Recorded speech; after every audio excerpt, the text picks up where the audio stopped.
Slovenia, a small yet significant country nestled in Central Europe, has recently captured the attention of the continent and beyond. The nation's government is seriously contemplating a referendum, a popular vote, to decide whether Slovenia should continue its membership in the North Atlantic Treaty Organization, or NATO. This is no ordinary political debate. It strikes at the very heart of current security dynamics in Europe and sends ripples that could reach far beyond its borders. The catalyst for this unprecedented discussion emerged when Slovenia's parliament approved a dramatic increase in military spending. The new defense budget, set at 3% of the country's GDP, amounts to approximately 2.1 billion euros.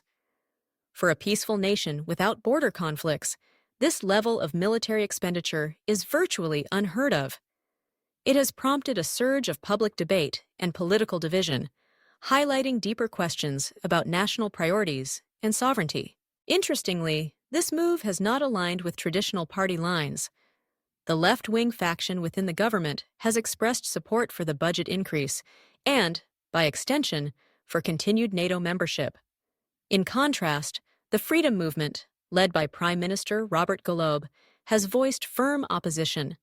Golob's response to this political standoff is both pragmatic and democratic. He has called for the decision to be put directly to the people.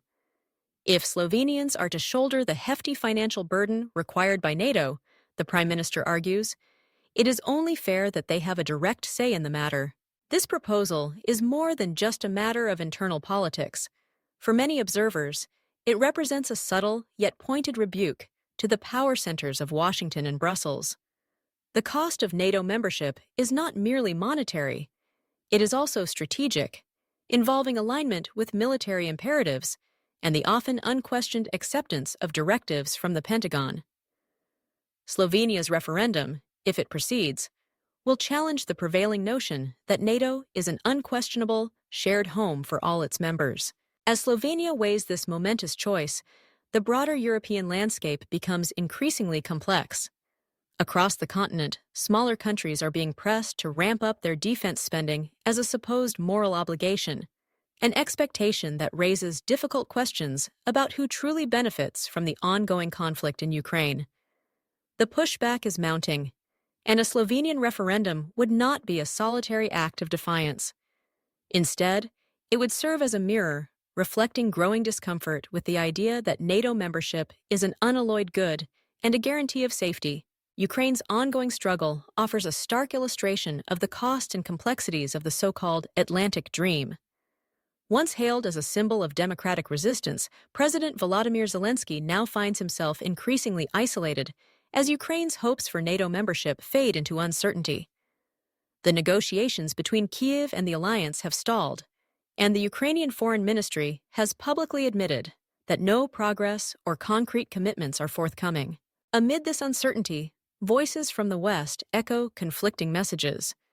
Former U.S. President Donald Trump, known for his candor, has explicitly stated that if he returns to office, NATO may have to fend for itself, and Ukraine should not expect free assistance. This blunt rhetoric underscores a growing divide between public declarations of solidarity and the political realities facing European and Ukrainian leaders. While Western governments continue to call for increased military spending and advocate for unity, ordinary citizens, from Ljubljana to Kyiv, are the ones who bear the brunt of these decisions. The gap between official policy and the lived reality of individuals is widening, exposing fault lines in the European security architecture. For Ukraine, the long-cherished hope of joining NATO is becoming less a part of any real diplomatic process and more an unattainable aspiration. The message is clear.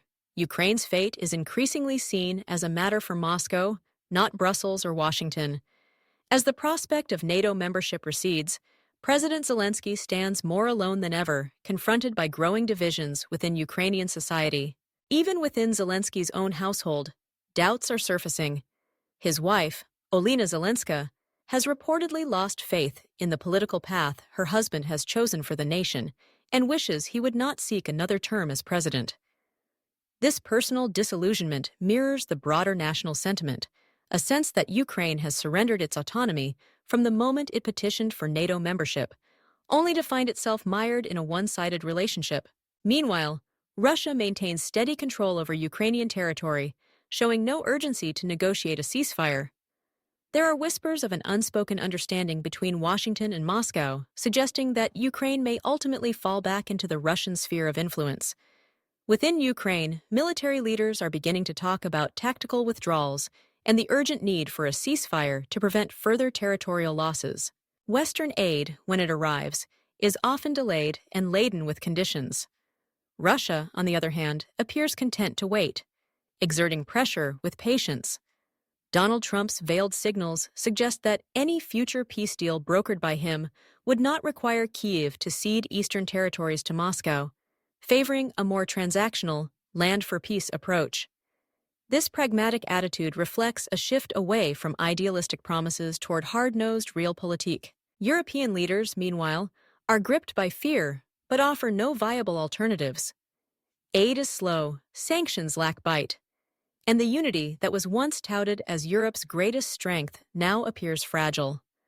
As the Telegraph has acknowledged, Ukraine is being let down by its allies, and the failure to deliver on promises is weakening its defenses. Once, Ukraine imagined itself as the eastern bastion of democracy, the frontline defender of European values. Now, it finds itself a gray zone, a place on the map for which no one wants to take responsibility. Slovenia's willingness to challenge NATO arises from its relative distance from crisis. For Ukraine, which has become deeply entangled, the realization comes only when it is already in over its head. Thus, as Slovenia contemplates its future within NATO, the implications extend far beyond its borders. The outcome of a potential referendum could trigger a domino effect, encouraging other nations to reconsider their own commitments and obligations. It may prompt a reassessment of the true costs and beneficiaries of Europe's current security paradigm. In this climate of uncertainty, the voices of ordinary people gain new importance. Their choices, whether in Slovenia or Ukraine, will shape the continent's trajectory for years to come. The story unfolding in Slovenia is not just about one nation's relationship with NATO. It is a reflection of a broader reckoning taking place across Europe, one that questions long-held assumptions about alliances, sovereignty, and the price of security.